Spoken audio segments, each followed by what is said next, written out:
سورہ الاعراف میں اللہ سبحانہ تعالیٰ نے، یہ مکی صورت ہے اور اللہ سبحانہ تعالیٰ نے بہت زیادہ ایک طرح سے وعید ہے، دھمکی ہے قریش کے لیے، کیونکہ یہ وہ زمانہ تھا جب ان کی جو مکاریاں، ان کے جو ظلم و ستم تھے مسلمانوں پر، وہ بہت زیادہ پیک پر پہنچے ہوئے تھے۔ آخری سال تھا آپ صلی اللہ علیہ وسلم کا مکہ کا، اس کے بعد ہجرت کرنی تھی۔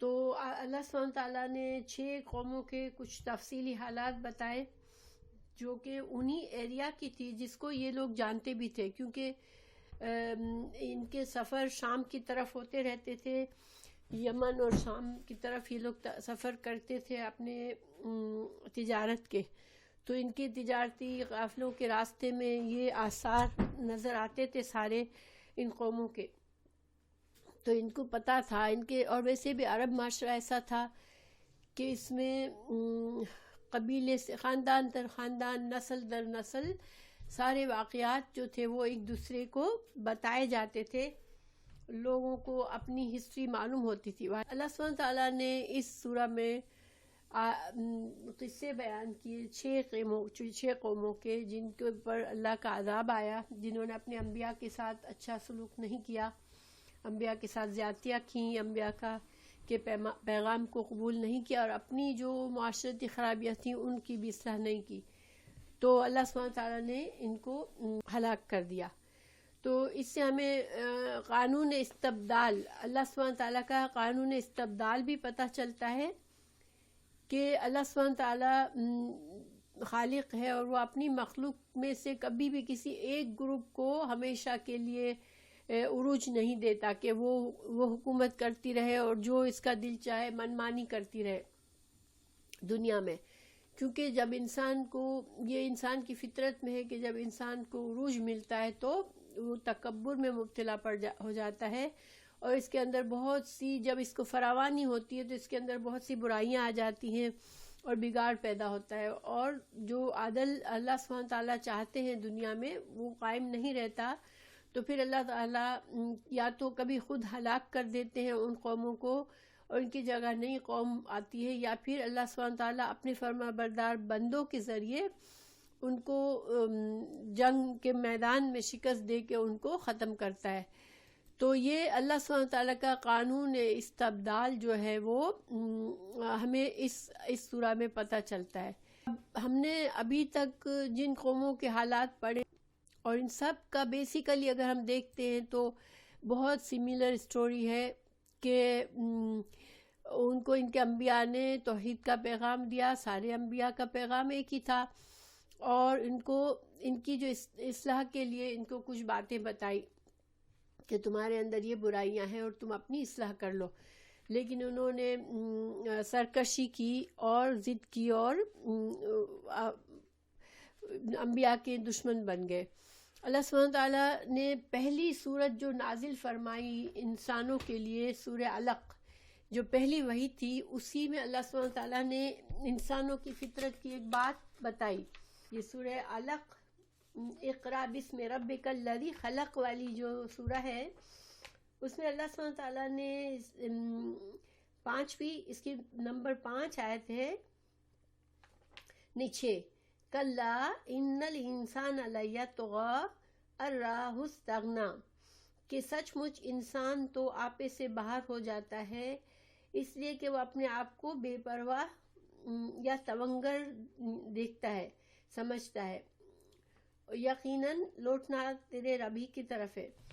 تو یہ انسان کی ایک خامی بتائی اللہ تعالیٰ نے کہ انسان کو جب اطمینان اور سکون حاصل ہوتا ہے، انسان کو ہر چیز اس کی مرضی کے مطابق جا رہی ہوتی ہے، اس کو ڈر، ایک تو خوف نہیں ہوتا کہ مجھے کوئی نقصان پہنچا سکتا ہے، سیکیور ہو جاتا ہے وہ، یا اس کے پاس مال کی فراوانی ہوتی ہے کہ اس کی کسی خواہش میں کوئی رکاوٹ نہیں ہوتی، ہر خواہش وہ پوری کر سکتا ہے، اور اس کے پاس صحت ہوتی ہے۔ تو جب یہ نعمتیں اس کے پاس آتی ہے تو اس کے یقیناً اس کے بہت سے فالوورز بھی بن جاتے ہیں۔ اس کی ایک دنیا میں یہ طریقہ ہے کہ جن لوگوں کے پاس مال و دولت ہے، جن کے پاس شان و شوکت ہے، ان کے فالوورز بن جاتے ہیں، تو اب ان کو طاقت بھی آ جاتی ہے. اب ان کے پاس، ان کو لگتا ہے کہ ہم جو ہے وہ ہم غنی ہیں، ہم اللہ سے بے نیاز ہیں، ہمیں اللہ کی پروٹیکشن کی ضرورت نہیں ہے، ہمیں اللہ کا خوف کرنے کی ضرورت نہیں ہے.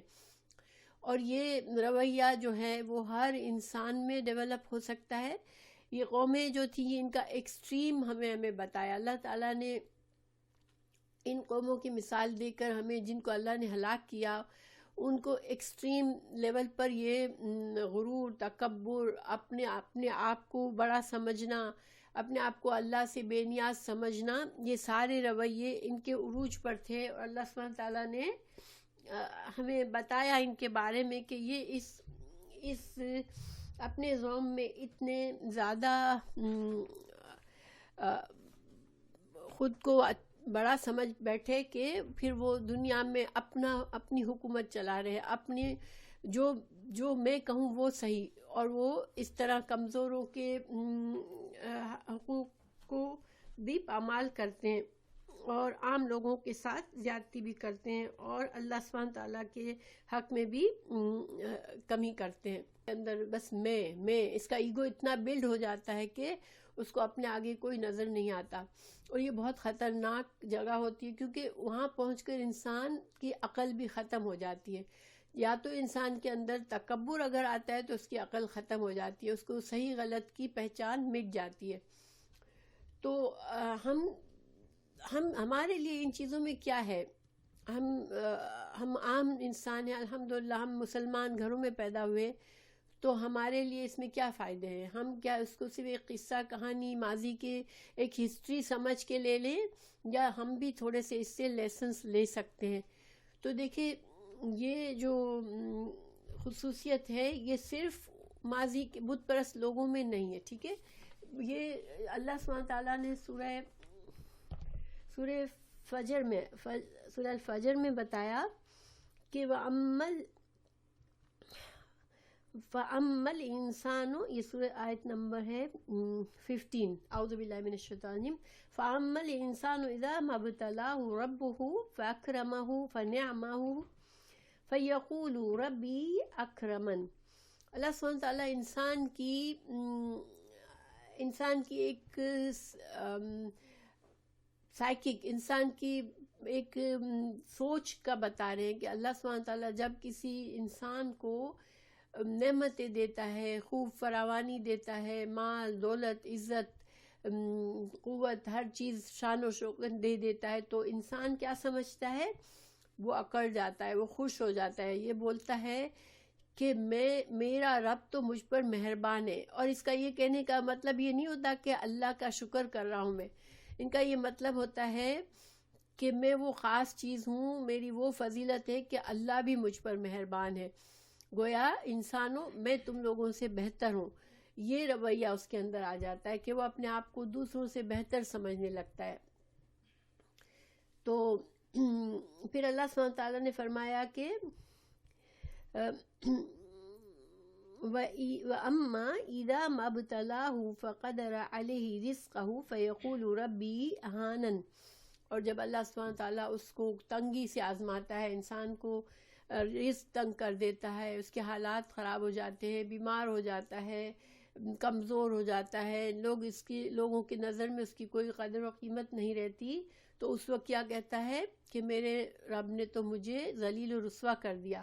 یعنی اللہ سے ناراض ہو جاتا ہے، اللہ کو بلیم دیتا ہے کہ اللہ نے مجھے کیسی زندگی دی ہے، مجھے ذلیل و رسوا کر دیا ہے لوگوں میں.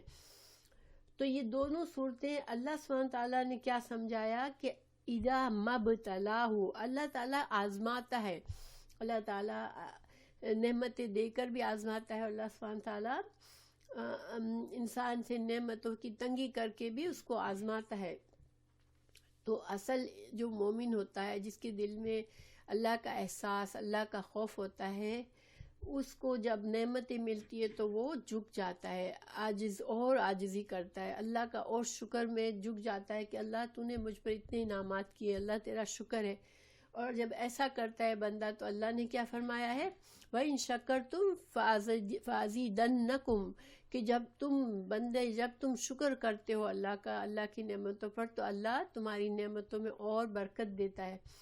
لیکن جب انسان کو اللہ آزماتا ہے تنگی سے، مشکل سے، مصیبت سے، تو وہ گھبرا اٹھتا ہے، نا امید ہو جاتا ہے، اللہ سے کے بارے میں برے برے گمان کرنے لگتا ہے۔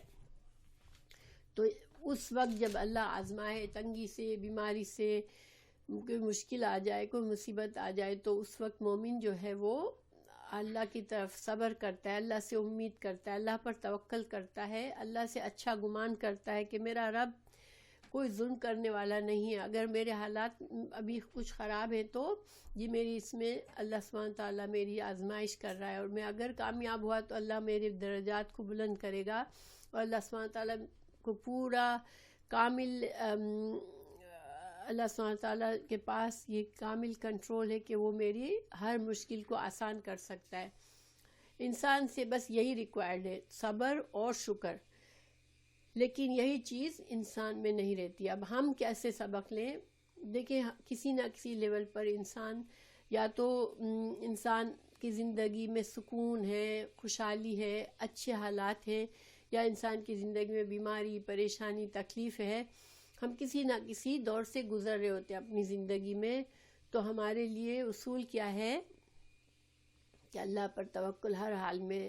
اگر نہیں کیا، اگر ہم خوش ہیں ہماری نعمتوں سے، تو اللہ کو ایک لمحے کے لیے بھی نہ بھولیں، اللہ کا شکر کرتے رہیں، اللہ کی فرما بردار۔ اور شکر کا یا طریقہ کیا ہے کہ انسان جو ہے وہ اللہ کا فرما بردار بن جائے، جس کا ہم شکر گزاری کا کیا مطلب ہوتا ہے کہ انسان جب شکر گزار ہے، ہاں بالکل، انسان جب شکر گزار ہوتا ہے تو کیا کرتا ہے، ہم جس کے شکر گزار ہوتے ہیں اس کے ساتھ ہم کیسے بات کرتے ہیں، بڑے پیار سے، بڑے جھک کر، بڑے نرمی سے، احساس، ایک دل ہمارا نرم ہوتا ہے ان کے لیے۔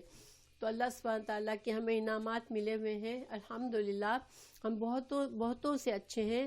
تو ہمیں اللہ کو ہر حال میں یاد رکھنا ہے، ٹھیک ہے، اور اللہ کے اپنی پوری کوشش کرنی ہے کہ ہم اللہ سبحانہ تعالیٰ کے احکامات پر عمل کریں۔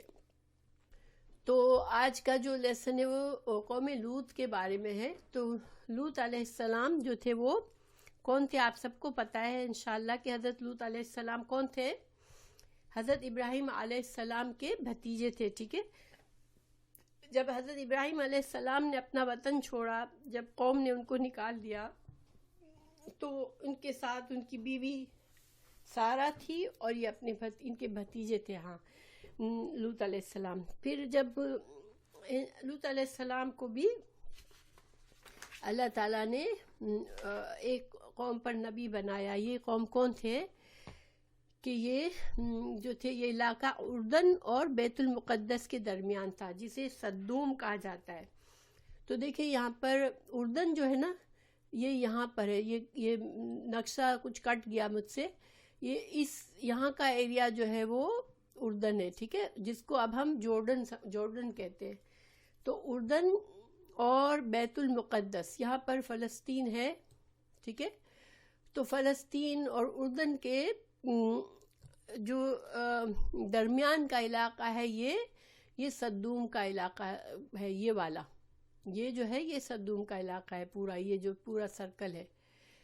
تو یہاں پر یہ علاقہ بہت سرسبز تھا، اور بہت زیادہ اس میں فراوانی تھی، اور جب ظاہری بات ہے وہ غلہ ہونا، باغات ہونا، پھل ہونا، یہ ساری چیزیں ایک قوم کے لیے خوشحالی کا ذریعہ ہوتی ہے، کیونکہ جہاں اللہ کی نعمتوں کی فراوانی ہوتی ہے وہاں انسان خوشی کے ساتھ رہتا ہے، بڑے سکون سے رہتا ہے۔ تو یہ قوم جو ہے، اس میں 5 بستیاں تھیں۔ ان کو قرآن میں مؤتفقتن یا مؤتفقاتن کے لفظ سے بھی بتایا گیا ہے، کیونکہ یہاں پر گھنے جنگلات اور باغات کی کثرت تھی۔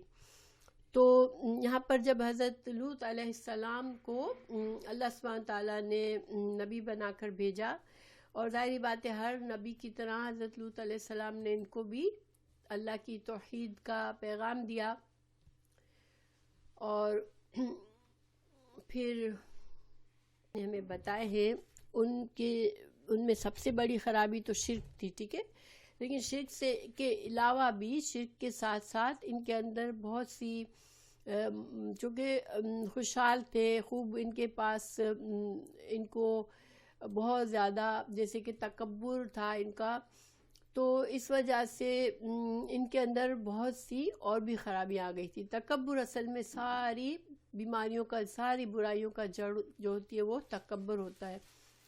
تو ان کے اندر جو برائی تھی وہ بڑی بہت ہی خبیث قسم کی برائی تھی، جو کہ دنیا میں اس سے پہلے کسی میں بھی نہیں تھی، اور اب آج تو خیر ہم اس سے بہت اچھی طرح ہر بچہ واقف ہے اس برائی سے، بلکہ اس کو برائی سمجھا ہی نہیں جاتا، اس کو انسان کا حق سمجھا جاتا ہے کہ یہ جو ہے انسان بنا ہوئے ایسے ہی بنے ہوئے ہیں، تو پھر اس میں مائنورٹی ہیں اب یہ، اور ان کے حقوق ہیں، اور ان کے حقوق کا خیال رکھنا بہت ضروری ہو گیا ہے اب۔ تو بہرحال لوط علیہ السلام یہاں سے شروع ہوتی ہے، اعوذ باللہ من الشیطان الرجیم، بسم اللہ الرحمن الرحیم، اعوذ باللہ من الشیطان الرجیم، بسم اللہ الرحمن الرحیم۔ 80 وَلُوطًا إِذْ قَالَ لِقَوْمِهِ أَتَأْتُونَ الْفَاحِشَةَ مَا سَبَقَكُمْ بِهَا مِنْ أَحَدٍ مِّنَ الْعَالَمِينَ إِنَّكُمْ لَتَأْتُونَ الرِّجَالَ شَهْوَةً مِّن دُونِ النِّسَاءِ بَلْ أَنْتُمْ قَوْمٌ مُسْرِفُونَ۔ تو ہم نے لوط علیہ السلام کو بھیجا، جبکہ انہوں نے اپنی قوم سے فرمایا، تم ایسا فحش کام کرتے ہو جس کو تم سے پہلے کسی نے دنیا جہان والوں میں سے کسی نے نہیں کیا۔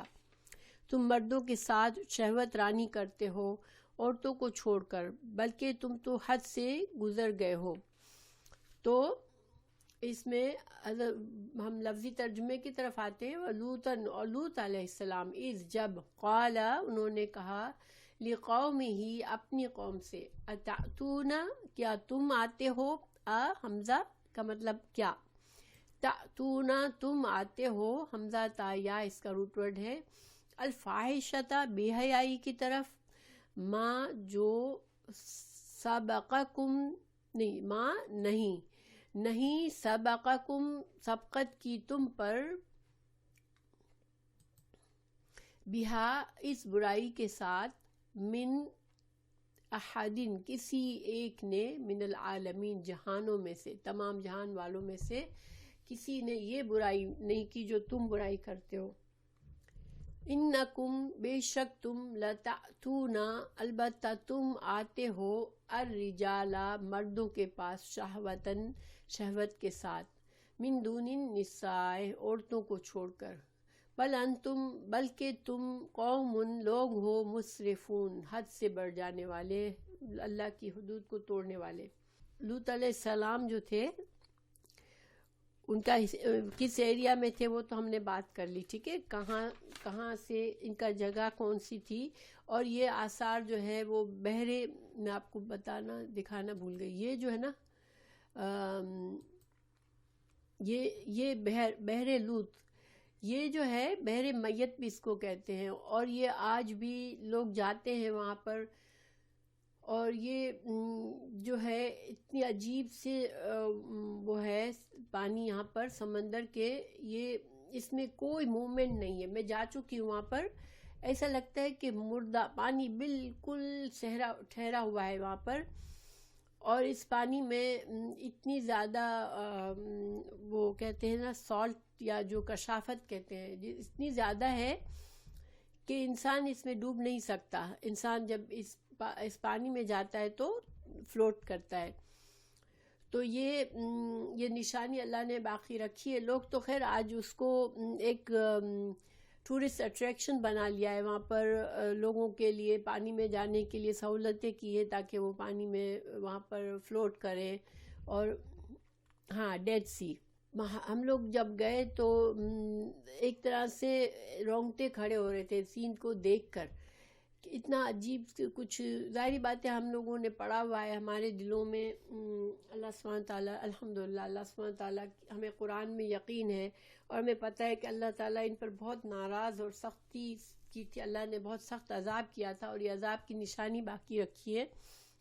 تو ہمیں یہ حکم ہے کہ کہیں عذاب ہوا ہو اللہ کا تو اس ایریا میں اگر جاؤ تو صرف عبرت کے لیے جاؤ، اور اس طرح سے وہاں سے گزر جاؤ روتے ہوئے یا اللہ سے مغفرت مانگتے ہوئے کہ تم بہت زیادہ تمہارے دل میں اللہ کا خوف ہو.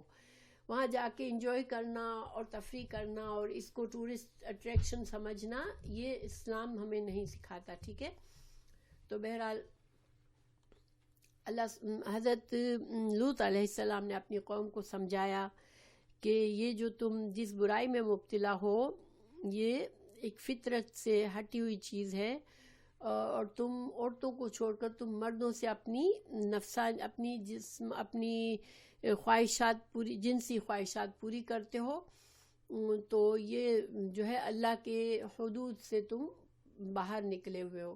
آج انسان کے ذہن میں سوال آتا ہے کہ اتنے لوگ اب اس چیز میں بیماری میں مبتلا ہیں اور اس کو بہت پروٹیکشن حاصل ہے، اس کو قانونی طور پر اب قبول کیا جا رہا ہے، بلکہ اس کے خلاف بولنے والے کے لوگ اس کے خلاف ہو جاتے ہیں کہ یہ جو ہے ہیومینٹی کے خلاف بات کر رہا ہے، کہ مائنورٹی کے حقوق پر ڈاکہ ڈال رہا ہے. بچوں کو اسکول میں سکھایا جاتا ہے کہ یہ نارمل چیز ہے.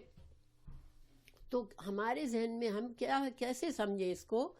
تو دیکھیں اللہ سبحانہ تعالیٰ اگر ہم اس کو بیماری سمجھیں کہ یہ بیماری ہے اور انسان ایسے ہی پیدا ہوئے ہیں یہ، تو پھر اللہ سبحانہ تعالیٰ کبھی بھی اس کی ملامت نہ کرتے، نہ اس کو سزا دیتے. اگر اللہ تعالیٰ نے یہ کمزوری انسان کے اندر ڈال دی، یہ بیماری انسان کے اندر ڈال دی جس کا کوئی علاج نہیں ہے.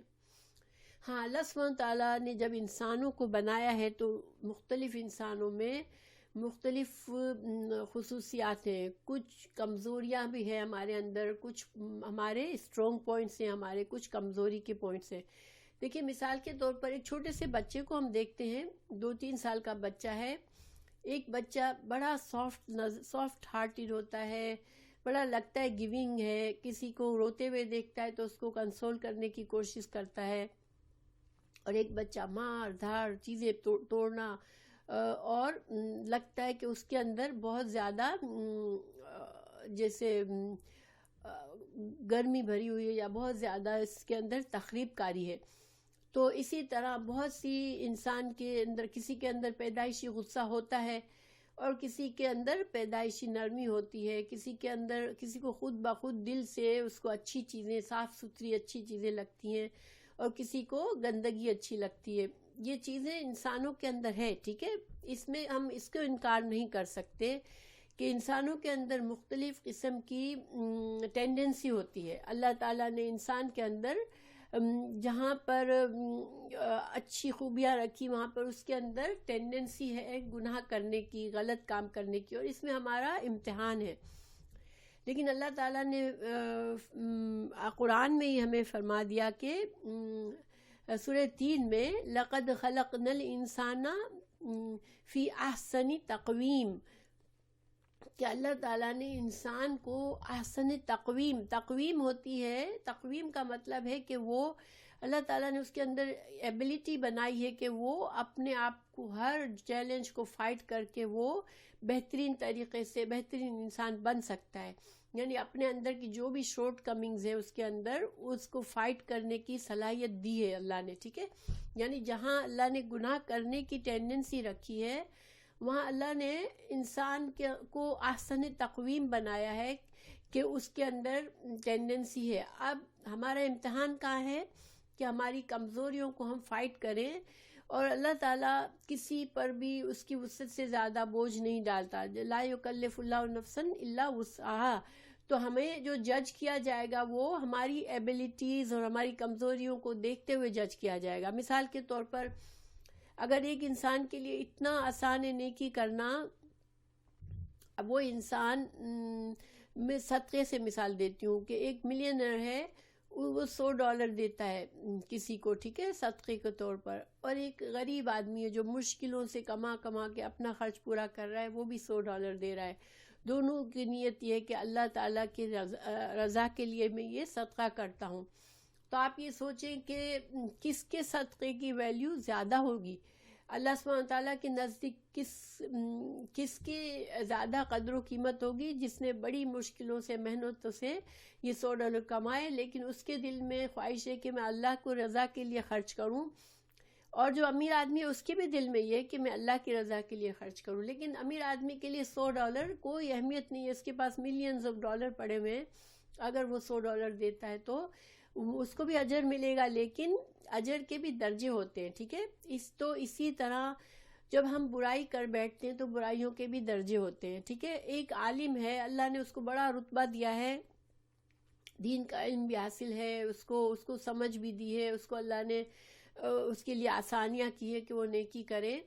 اب وہ گناہ کرتا ہے اگر، اور وہی گناہ ایک ایسا آدمی جس کی کوئی تربیت نہیں ہوئی ہے اور وہ اس کو نہ کوئی اچھے ماحول میں بڑا ہوا ہے، وہی گناہ وہ آدمی کرے گا تو سزا کس کی زیادہ ہوگی؟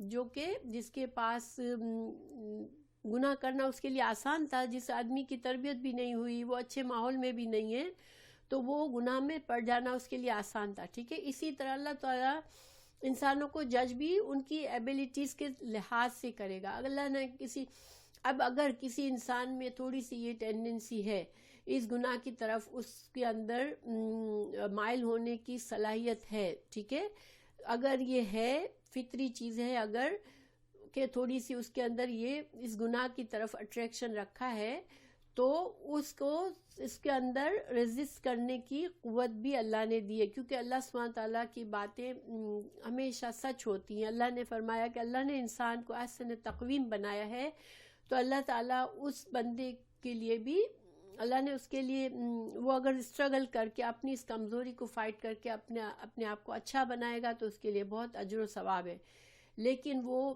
اسی کمزوری کا فائدہ اٹھا کر اپنے آپ کو مظلوم بنا کر اس گناہ کو انجوائے کرے گا اور اس گناہ میں ہی اس کو مزہ آئے گا، تو پھر وہ جانتے بوجھتے کہ یہ چیز صحیح نہیں ہے، تو نیچرلی اس کا پھر عذاب اس کو ہوگا۔ یہ جو برائی ہے وہ ہر جوئش، کرسچن اور ایون تمام مذاہب میں اس کو کچھ عرصے پہلے اس کو برا سمجھا جاتا تھا، اس کی بہت زیادہ مذمت کی جاتی تھی، تو یہ برائی اتنی عام نہیں تھی، لیکن اب اس برائی کو اتنا عام کر دیا ہے کہ جن لوگوں کے اندر یہ ٹینڈنسی نہیں بھی ہے، یہ کمزوری نہیں بھی ہے، وہ بھی فن کی خاطر سوچتے ہیں کہ چلو ہم دونوں طرف سے دیکھ لیتے ہیں کہ کہاں مزہ آتا ہے، تو یہ سچویشن ہے، ٹھیک ہے۔ تو اگر کوئی ہے جو ہمارے یعنی مسلمانوں میں بھی ایسے لوگ ہیں جو کہ یہ سمجھتے ہیں کہ بھئی کیا کریں، یہ کمزوری ہے، یہ بیماری ہے، لیکن اس کو ہم اس طرح نہیں سمجھ سکتے، کیونکہ اللہ سبحانہ تعالیٰ اگر کسی بات پر سزا مقرر کی اللہ نے، تو اللہ سبحانہ تعالیٰ کسی کے ساتھ زیادتی نہیں کرتے کہ خود ہی انسان کو وہ بیماری دی اور خود ہی پھر اس کو سزا دے، ٹھیک ہے۔ تو انشاءاللہ ہمارا یہ بلیو ہے کہ انسان کے اندر جو بھی کمزوریاں ہیں، انسان کے لیے بہتری یہ ہے کہ اپنی کمزوریوں کو فائٹ کریں، اللہ سے دعا مانگے اور اپنی کمزوریوں سے جان چھڑائے۔ اور ویسے بھی گناہ جو ہے ایسی چیز ہے کہ گناہ کا ایک بار دروازہ کھل گیا تو پھر انسان کے لیے بہت مشکل ہوتا ہے کہ اس سے باہر نکلے۔ جیسے مثال کے طور پر اگر ایک انسان فرسٹ ٹائم شراب پیے گا اور اس کو پھر خیال ہوگا کہ یار نہیں، مجھے تو یہ حلال نہیں ہے، ایک مسلمان ہے اور شراب اس نے چکھ لی، اس کو لگے گا کہ نہیں میں نے غلط کیا، اس کے لیے آسان ہوگا کہ وہ اب آئندہ کے لیے پرومس کر لے کہ میں نہیں کروں گا۔ ایک انسان نے کبھی بھی شراب نہیں چکھی تو اس کے لیے تو بہت ہی آسان ہوگا کہ چاہے لوگ شراب پی رہے اس کو اٹریکشن نہیں فیل ہوگا، کیونکہ اس کے دل میں پکی بات ہے کہ یہ حرام چیز ہے۔ لیکن ایک شرابی بن جاتا ہے، ایک عادی بن جاتا ہے، وہ ہزار ایکسکیوزز ڈھونڈتا ہے، مسلمان ہوتا ہے لیکن ہزار ایکسکیوزز ڈھونڈ کر بھی وہ اس گندی عادت سے نہیں جان چھڑا سکتا۔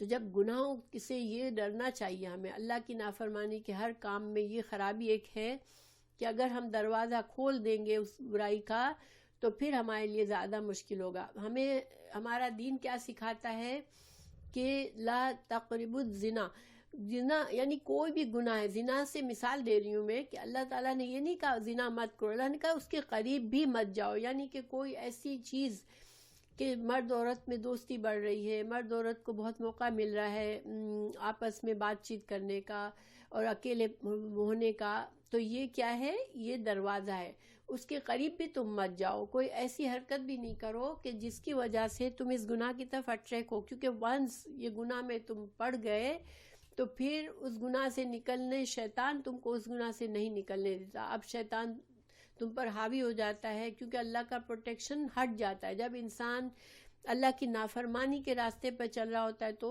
اللہ کا پروٹیکشن اب ہٹ جاتا ہے. اب اس کو بہت زیادہ محنت کرنی پڑے گی، بہت اسٹرگل کرنی پڑے گی، اللہ سے بہت معافی مانگنی پڑے گی، تب جا کے وہ اس کو اللہ تعالیٰ ہمت دے گا کہ وہ اس گناہ سے نکل جائے. تو کوئی بھی گناہ ہے اس میں ایک بار چلے گئے پھر وہ بیماری کی طرح آپ کو لگ جاتا ہے. اس لیے انسان کو اس راستے سے ہی دور رہنا چاہیے جہاں سے خطرہ ہے کہ یہ اللہ کی نافرمانی کا راستہ ہے. ایک حدیث ہے، میرے پاس سامنے حدیث کھلی ہوئی نہیں ہے، لیکن رسول اللہ صلی اللہ علیہ وسلم نے فرمایا کہ دین میں حلال بھی واضح ہے اور حرام بھی واضح ہے، اور ان کے درمیان کچھ چیزیں متشابہات ہیں. یعنی اللہ تعالیٰ نے واضح طور پر قرآن میں حلال چیزوں کا بتا دیا کہ ہر چیز حلال ہے، سوائے اس کے کہ یہ حدیث اور قرآن میں کچھ چیزوں کے نام لے لیے گئے کہ یہ حرام ہے. تو گویا حلال اور حرام واضح ہو گیا. اب کچھ متشابہات ہوتے ہیں، جو متشابہات ایسی گناہ ایسے کام ہوتے ہیں جس میں ہمیں پتہ نہیں ہے، ہمارا دل کھٹکتا ہے ان کو کرتے ہوئے کہ شاید یہ صحیح نہیں ہے، مگر ہمیں 100% معلوم نہیں ہے. تو جہاں دل کھٹکے اس کو چھوڑ دے. اگر اللہ کا ڈر ہے تو یہ طریقہ سب سے بیسٹ ہے کہ دل میں کھٹکا ہو کہ نہیں یہ کام بہتر ہے کہ میں یہ کام نہ کروں، یہ چھوڑ دوں، تو اس کا مطلب ہے کہ یہ بہتر ہے. وہ انسان کامیاب رہتا ہے جو کہ متشابہات سے بچ جاتا ہے. تو اللہ سبحانہ تعالیٰ مسلمانوں کو بھی اس بیماری سے محفوظ رکھے، کیونکہ مسلمانوں میں بھی لوگ اس میں انوالو ہو گئے ہیں اور یہ ہر دنیا کے ہر حصے میں یہ بیماری پہنچی ہوئی ہے، یہ گناہ پہنچا ہوا ہے، اور اس کو زیادہ سے زیادہ لوگ اس کو ایکسیپٹ کر رہے ہیں. کیونکہ کسی بھی گناہ کو عام کیا جائے گا تو پھر اس کی قباحت لوگوں کے دل سے نکل جاتی ہے. دیکھیے آج ہم دیکھتے ہیں کہ لڑکا لڑکی بغیر شادی کے ساتھ رہ رہے ہوتے ہیں، لیکن ہمیں کوئی اتنا دل پہ جھٹکا نہیں لگتا کہ یار یہ کیا کر رہے ہیں یہ لوگ، ٹھیک ہے. لیکن اسی ماحول میں یہی کرسچنز، یہی یہودی، یہی ویسٹرن لوگ، اگر ہم پیچھے چلے جائیں تھوڑے تو یہی گناہ اتنا بڑا گناہ تھا کہ اس کو مار دیتے تھے یا اس کو نکال دیتے تھے. اگر کوئی لڑکی اس طرح پکڑی جائے کہ شوہر نہیں اور وہ پریگننٹ ہو گئی یا پتہ چل گیا اس کا کسی کے ساتھ معاملہ ہے تو وہ اس کو مار دیتے تھے، رجم کر دیتے تھے. تو ہر گناہ جو ہے اس کی قباحت اس وقت تک محسوس کرتا ہے انسان جب تک وہ گناہ سر عام نہ ہو رہا ہو اور اس کو لوگ قبول نہ کرتے. جب ہمارے معاشرے میں سب کوئی قبول کرتے تو ہمیں بھی ان گناہوں کے بارے میں بہت زیادہ ہمارا دل خراب نہیں ہوتا. اسی وجہ سے ہمیں کہا گیا ہے کہ ہم اچھے پاکیزہ ماحول میں رہنے کی کوشش کریں. جتنا ہم گناہوں کو عام دیکھیں گے اتنا زیادہ انسان اس سے بے حس ہوتا جائے گا. اور اسی طرح مسلمانوں کو کہا گیا ہے کہ تم اگر برائی کو دیکھو تو اپنے ہاتھ سے روکو، اگر ہاتھ سے نہیں روک سکتے تو زبان سے روکو، زبان سے نہیں روک سکتے تو دل میں اس کو برا سمجھو اور وہاں سے ہٹ جاؤ. تو یہ کمزور ترین ایمان کا طریقہ ہے.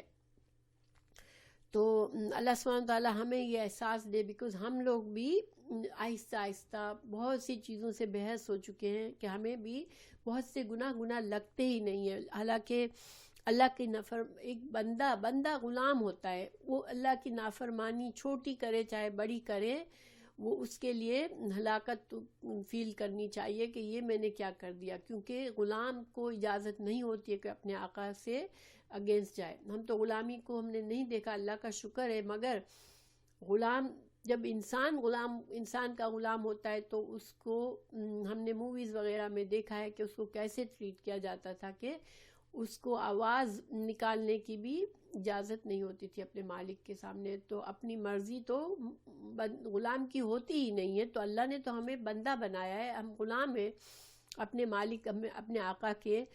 تو ہم بڑی لاپرواہی سے ہم سمجھتے ہیں کہ میرے رائٹس ہیں, میں اس طرح سے رہوں, میری خواہش کے مطابق میں رہوں. تو ہم بہت کانشیس نہیں ہوتے. ٹھیک ہے, اپنی زندگی کے ہر معاملے میں انسان کو کانشیس ہونا ہمارا ہی لیے فائدہ ہے, کسی اور کا فائدہ نہیں ہے انشاءاللہ. تو اللہ سبحانہ تعالیٰ ہمیں وہ ضمیر, ہمارے ضمیر کو جاگ دے. کیونکہ ضمیر جو ہے وہ صرف ہمیں شروع میں فرسٹ ٹائم ہمیں کھٹکا دیتا ہے کہ نہیں یہ چیز صحیح نہیں ہے. اس کے بعد ضمیر جو ہے وہ سو جاتا ہے, وہ پھر ضمیر کا کام نہیں رہتا. تو اللہ سبحانہ تعالیٰ ہمیں ایسا بنائے کہ ہم فطرت سلیم پر چلنے کی کوشش کریں, اللہ کی ہر معاملے میں فرما برداری کرنے کی کوشش کریں, اور اللہ کا ڈر جو ہے رکھنا چاہیے دل میں. یہ نہیں کہ بس اللہ رحیم ہے, ہم بس یہ یاد رکھتے ہیں اللہ رحیم ہے, لیکن ہمیں اللہ کا ڈر بھی ہونا چاہیے. اللہ تعالیٰ مجھے اور آپ کو تقوی کرنے والا بنائے, تاکہ ہم انشاءاللہ آج تقوی سے رہیں گے تو کل ہمارے لیے بہت بڑے اس کا اجر ہوگا انشاءاللہ. اللہ تعالیٰ ہمیں جنت فردوس میں جانے والا بنائے, آمین. اور ہماری اولادوں کی بھی اصلاح فرما دے اللہ تعالیٰ, اور ہمارے جو بھی رشتہ دار جان پہچان والے سب کو غفلت سے جگا دے. غفلت میں رہنا بہت بری چیز ہے. انسان کو کبھی ہمارا اتنا شارٹ ٹائم ہے اس دنیا میں کہ ہمیں غفلت ہمیں زیب نہیں دیتی. دیکھیں, اگر انسان اگر ہمیں اللہ تعالیٰ نے دیا ہوتا کہ تمہارے پاس اتنے سال ہے, تو ہم پھر بھی سوچیں کہ چلو میں آخری سال میں اپنے سب صحیح کروں گا. مگر ہمیں نہیں پتا, چلتے پھرتے کتنے لوگ چلے جاتے ہیں دنیا سے, پتہ بھی نہیں ہوتا, بیمار بھی نہیں ہوتے اور چلے جاتے ہیں. تو اللہ سبحانہ تعالیٰ ہمیں محفوظ رکھے, اور ہمیں اللہ تعالیٰ توفیق دے کہ ہم اپنا جو دنیا کا وقت ہے کانشیس ہو کے گزاریں. ٹھیک ہے, مومن کبھی بھی اللہ سے غافل نہیں ہوتا. ہاں, منافق اور مشرک اللہ سے غافل ہو جاتے ہیں اور دنیا میں مگن ہو جاتے ہیں. اللہ سبحانہ تعالیٰ ہمیں مومنوں کی خصوصیات عطا کرے, آمین. تو بہرحال جواب کیا تھا قوم کا؟ وما کہنا نہیں تھا جواب قوم ہی, ان کی قوم کا جواب, الا مگر انہوں نے کہا, قالو انہوں نے کہا, اخرجوہم نکال دو ان کو, من قریتکم اپنی بستی سے, انہم بے شک وہ, یتطہرون یہ پاکیزہ بنتے ہیں. تو دیکھیں, جب جس کو اپنی اصلاح نہیں کرنی ہوتی اس کا ایسا ہی رویہ ہوتا ہے کہ اصلاح کرنے والا اس کے بالکل اچھا نہیں لگتا. تو کہا کہ بھائی یہ تو بڑے پاکیزہ بنتے ہیں یہ لوگ, بڑی حقارت سے کہا آپس میں کہ ان کو نکالو, یہ بہت پاکیزہ بننے والے لوگ ہیں, ہمیں ایسے پاک لوگوں کی ضرورت نہیں ہے اپنی بستی میں. فَأَنْجَيْنَاهُ تو اللہ تعالیٰ نے نجات دے دی, وَأَهْلَهُ حضرت لوط علیہ السلام کو نجات دی, وَأَهْلَهُ اور اس کے گھر والوں کو, الا سوائے امرأتہ اس کی بیوی کے, وَكَانَتْ تھی وہ من الغابرین غابرین میں سے. غابر کہتے ہیں, یہ غبار کا لفظ ہم سمجھتے ہیں, جب قافلہ گزرتا ہے تو ایک غبار پیچھے غبار نظر آتا ہے. ٹھیک ہے, تو غابر کہتے ہیں پیچھے رہ جانے والے کو. گویا کہ یہ ان مومنوں کے ساتھ نہیں جا سکی, یہ پیچھے رہ گئی, اور اس کے اوپر وہی عذاب ہوا جو اس کی قوم کے اوپر ہوا. یہ مسلمان نہیں ہوئی تھی, اور یہ حضرت لوط علیہ السلام کی جو تھی وہ جاسوسی کرتی تھی, اپنی قوم سے جا کر ان کو بتا دیا کرتی تھی, اپنے قوم کے ہی خیالات رکھتی تھی وہ بھی. وَأَمْطَرْنَا اور اللہ نے پھر کیا کیا, ان پر برسایا, اللہ نے اپنا عذاب بھیجا, علیہم ان پر,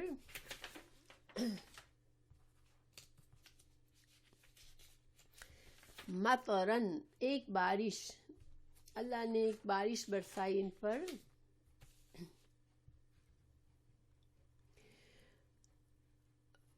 تو یہاں پر بارش کیسی تھی اس کی ایکسپلینیشن نہیں ہے. ٹھیک ہے, لیکن اللہ تعالیٰ نے قرآن میں دوسری جگہ ذکر فرمایا ہے کہ یہ بارش پتھروں کی تھی ایکچولی، اس میں پتھر برسے تھے ان کے اوپر، اور یہ پتھر بھی ایسے تھے کہ ہر پتھر پر نشان زدہ تھے کہ کون سا پتھر کس پر جا پر کس آدمی کی ہلاکت کا باعث بنے گا. تو یہ پتھروں کی بارش برسائی اللہ نے ان پر. فانظر، تو دیکھو، کیفا، تھا، کس طرح تھا، کانا ہوا، عاقبۃ المجرمین، مجرموں کا انجام کیسا برا ہوا. اس قوم پر بڑے سخت قسم کا عذاب آیا تھا. ایک تو یہ پتھروں کی بارش ہوئی تھی، پھر وہ ایک بادل سا ان کے اوپر آیا تھا، اندھیرا چھا گیا تھا، اور اس بادل میں سے پھر آگ برسی تھی. اور اسی طرح حضرت جبرائیل علیہ السلام نے اس قوم کو اپنے پر سے الٹ دیا تھا، تو یہ الٹ کر دیا گیا تھا اس بستی کو، تو یہ سارے کے سارے تباہ ہو گئے. فانظر کیف کان عاقبۃ المنذرین. تو اللہ سبحانہ تعالیٰ فرما رہے ہیں پیارے رسول صلی اللہ علیہ وسلم سے کہ دیکھو کہ کیسا ان مجرمین کا انجام ہوا. اور اس میں قریش کو دھمکی بھی ہے کہ تم جو ہو، تم اتنی سرکشی کر رہے ہو، تو دیکھو کہ اللہ سبحانہ تعالیٰ کے لیے کتنا آسان ہوتا ہے کسی قوم کو تباہ کرنا، اور تم نے اگر یہی روش رکھی تو تم کو بھی تباہ کر دیا جائے گا. اور یہی ہوا. سورہ 1 سال آپ صلی اللہ علیہ وسلم نے جب ہجرت کی تو 2 ہجری میں سن 2 ہجری میں جنگ بدر ہوئی، اور اس میں یہ سارے جو تکبر کرنے والے سردار تھے، 72 سردار ان کے متکبر بری طرح قتل کر دیے گئے تھے، تو ان کا صفایا کر دیا گیا تھا. وَإِلَىٰ مَدْيَنَ، اور پھر مدین کی طرف اللہ سبحانہ تعالیٰ مدین کے بارے میں بتا رہے ہیں کہ مدین کی طرف، مدین کیا ہے؟ مدین جو ہے یہ کہتے ہیں حضرت ابراہیم علیہ السلام کے بیٹے یا پوتے کا نام تھا، ٹھیک ہے. پھر انہی کی نسل سے مبنی قبیلے کا نام بھی مدین یا بستی کا نام بھی، یعنی کہ اس جگہ کا نام بھی مدین پڑ گیا، اور اس جگہ رہنے والوں کو بھی مدین کہا گیا. تو مدین کا اطلاق قبیلے پر بھی ہے اور جگہ پر بھی ہے. تو یہ بستی حجاج کے راستے میں معان کے قریب تھی. انہی کو قرآن میں دوسرے مقام پر اصحاب ایکہ بن کے رہنے والے بھی کہا گیا ہے. ان کی طرف حضرت شعیب علیہ السلام نبی بنا کر بھیجے گئے تھے، ٹھیک ہے. اور ان سارے قصوں کو بہت دفعہ دہرایا گیا ہے، ان کی تفصیلات مختلف جگہ پہ مختلف طریقے سے بتائی گئی ہے تاکہ انسان سوچے، ان پر غور و فکر کرے. یہ معمولی باتیں نہیں ہیں. بعض لوگ کہتے ہیں قرآن میں بہت زیادہ ان کو بار بار کیوں دہرایا گیا ہے، لیکن ہر جگہ پر انسان کے لیے نئے سبق ہے اور عبرت کا مقام ہے. اللہ سبحانہ تعالیٰ قرآن میں کوئی بات بے مقصد نہیں بیان کرتے.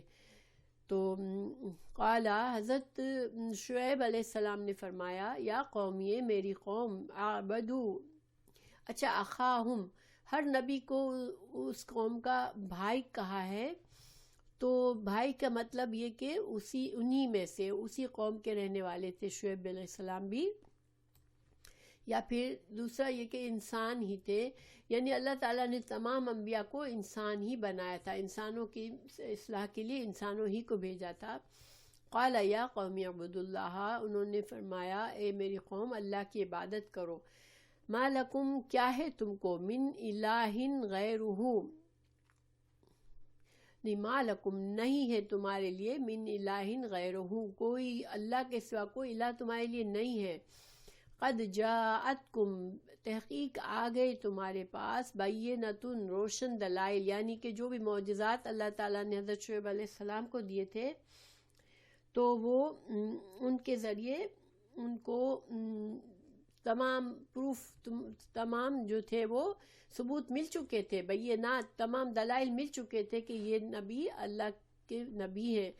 من ربکم، تمہارے رب کی طرف، فاوفوا الکیل، تو تم پورا کر کے دو ناپ کو. حضرت شعیب علیہ السلام کی قوم میں یہ ایک اور برائی جو بہت نمایاں تھی، وہ کیا تھی کہ یہ لوگوں کو چیٹ کرتے تھے، ناپ تول میں کم کرتے تھے، لوگوں کے جو لوگوں کے ساتھ معاملات میں ان کے ساتھ پورا حساب لیتے تھے اور ان کو ان کے حقوق کے دینے میں کمی کرتے تھے. تو ناپ کو پورا کر کے دو، والمیزان، اور تول کو بھی پورا کر، تو ناپ اور تول میں پورا کرو، ولا تبخسو، اور نہ تم کم کر کے دو الناسا لوگوں کو، اشیاءہم ان کی چیزوں میں، یعنی بخس ہر طرح کی کمی، کسی کے حق میں کسی طرح کی بھی کمی کرنا بخس ہے ان کے. تو لوگوں کے جو تم مال میں لوگوں کے ساتھ چیزوں میں تم ان کے ساتھ یہ کمی نہ کرو. ولا تفسدوا، اور نہ تم فساد کرو فی الارض زمین میں، بعد اصلاحها، اصلاح کے بعد، یعنی اللہ تعالیٰ نے جو تمہاری اصلاح کا ذریعہ بنا دیا، تم اب جو ہے یہ گندی باتیں چھوڑ دو، یہ گناہ چھوڑ دو.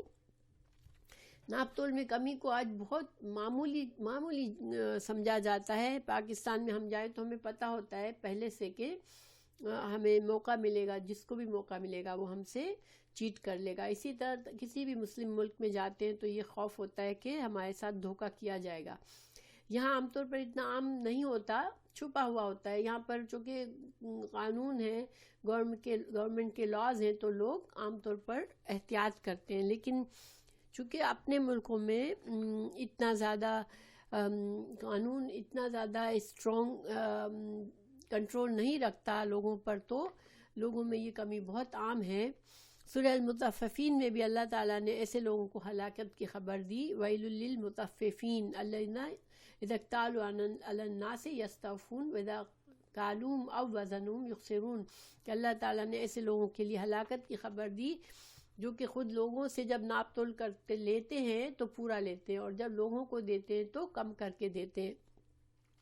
تو یہ بہت بڑی قباحت ہے، بہت بڑا گناہ ہے. لوگوں کسی کے حق میں حق تلفی کرنا، کسی کا چاہے مال ہو، جان ہو، کسی کے کسی بھی معاملے میں حق تلفی کرنا جو ہے وہ اللہ سبحانہ تعالیٰ کو پسند نہیں ہے، اور یہ بہت بڑا کرائم ہے.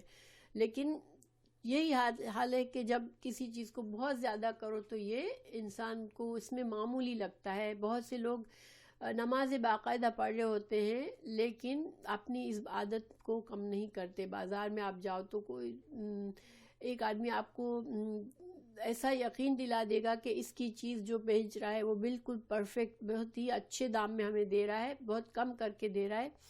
لیکن 4 دکانیں چھوڑ کے کسی کے پاس جاؤ تو اس سے آدھی قیمت میں وہ چیز مل رہی ہوگی. تو یہ جو ہے یہ سارے گناہ کے کام ہیں اور بہت عظیم گناہ ہیں. اللہ سبحانہ تعالیٰ ہماری قوم کو، ہمارے ملکوں کی اصلاح کرے، مسلمانوں کی اصلاح فرمائے. بہرحال اللہ یہاں پر ان کے نبی نے فرمایا ذالکم، یہ بات خیر بہتر ہے، لکم تمہارے لیے، ان کنتم اگر ہو تم مؤمنین، اگر تم کو اللہ پر یقین ہے، اللہ پر ایمان ہے، تو تم یہ جان لو کہ یہ تھوڑا سا جو تم فائدے کے لیے یہ دھوکہ دیتے ہو لوگوں کو، اس سے یہ تمہارے لیے بہت نقصان دہ ہے، اور اس کو چھوڑ دو تو اس میں تمہارے لیے بہت بڑا فائدہ ہے. اللہ کی برکت بھی اسی میں آتی ہے جب انسان جو ہے وہ اچھی طرح سے معاملات کرتا ہے تجارت اور لین دین میں، تو ایسے انسان کو اللہ تعالیٰ برکت بھی دیتا ہے، اور ایسے انسان کو آخرت میں بھی بہت فائدے ہیں.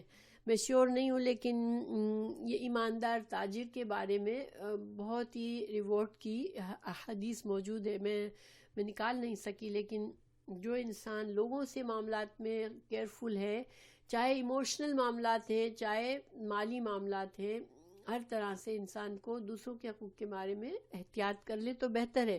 آج تھوڑا سا ہم برداشت کر لیں گے یا اپنے آپ کو نیچا کر لیں گے تو ہم انشاءاللہ کل ہمارے لیے اس میں بہت بڑے فائدے ہیں. پھر ایک اور خرابی ان کی یہ تھی وَلَا تَقْعُدُوا، نہ تم بیٹھو بِكُلِّ صِرَاطٍ، ہر راستے پر، تُوعِدُونَ، تم ڈراتے ہو. تو یہ کیا کرتے تھے کہ راہزن جو ہوتے تھے راستے میں ان سے دادا گیری کر کے اور ان کو دھمکا کر ڈرا کر ان سے بھی مال نکلواتے تھے. جیسے پاکستان میں ہم نے دیکھا کہ اب مجھے نہیں پتا کیا حال ہے، لیکن جو بھتہ کہتے تھے کہ ہر دکاندار کو کے پاس ایک آدمی آتا تھا اور وہ بندھا ہوا ہوتا تھا کہ اس کو اتنا دینا ہے. وہ گنڈے آتے تھے کہ تم کو اتنا جیسے بندھا ہوا ہے کہ ان کو بھتہ دینا پڑتا تھا. اب مجھے نہیں پتا کہ اس میں کچھ کمی آئی کہ نہیں، لیکن یہ جو ہے یہ بھی بہت خطرناک چیز ہے کہ تم اچھے بھلے لوگ جو محنت کر کے کماتے ہیں ان سے تم حرام مال جا کے دادا گیری کر کے اور دھمکا کر لیتے ہو کہ اگر تم نہیں دو گے ہم کو تو پھر ہم تم کو دیکھ لیں گے. تو یہ ایک خرابی تھی ان کی. پھر تصدونا، اور تم روکتے ہو، عن سبیل اللہ، اللہ کے راستے سے بھی تم روکتے ہو. جب کوئی آتا ہے دین سیکھنے کے لیے یا جو ایمان لانا چاہتا ہے، جو حضرت شعیب علیہ السلام کی بات سننا چاہتا ہے، تم ان کو بھی شک میں ڈالتے ہو. ان کو بھی یا تو تم زور و زبر سے روکتے ہو یا ان کے ساتھ چالے چل کے روکتے ہو.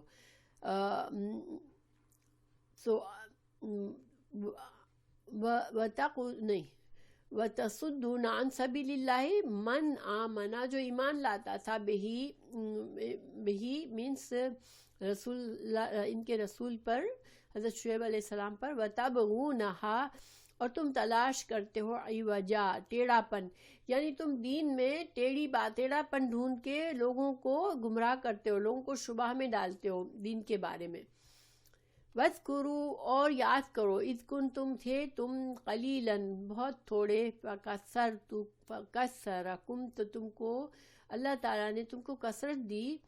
تم کمزور تھے، تم کم تھے، اللہ نے تمہارے اندر بہت برکت دی، تمہارے لوگ بڑھ گئے، تمہاری قوت بڑھ گئی.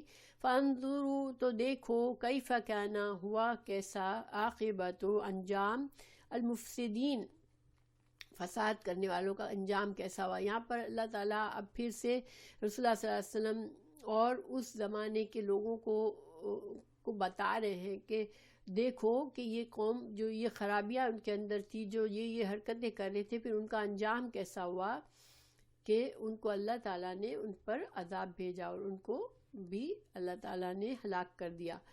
وَإِن كَانَ، اور اگر چاہے، طائفتن، ایک گروہ، منکم، تم میں سے، آمنو، جو ایمان لائے ہو، بالذی، اس چیز پر، ارسلتو، میں بھیجا گیا، بہی، ساتھ اس کے، وطائفتن، اور ایک گروہ، لم یؤمنو، نہیں ایمان لایا ہے، فاصبروا، پس صبر کرو، حتی، یہاں تک کہ، یحکم اللہ، کہ اللہ تعالیٰ فیصلہ کر دے، بیننا، ہمارے درمیان، وہو خیر الحاکمین، اور وہ بہترین فیصلہ کرنے والا ہے.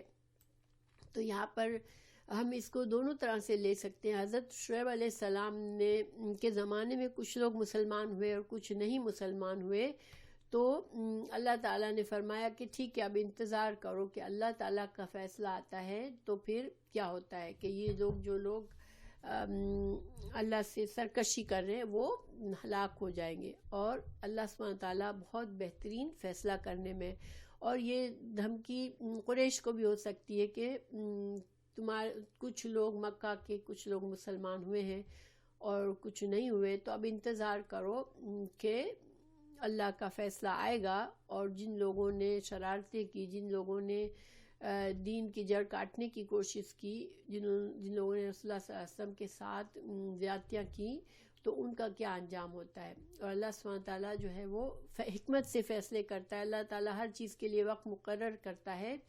تو تم یہ مت سمجھو کہ تم کو آج ڈھیل ملی ہوئی ہے تو تمہارے ساتھ کچھ نہیں ہوگا. اللہ تعالیٰ حکمت سے کام لیتا ہے، اور اس ہر چیز کے لیے اللہ تعالیٰ نے ایک وقت مقرر کیا ہوا ہے. تو انشاءاللہ آج کا ہمارا سبق مکمل ہوا اور ہمارا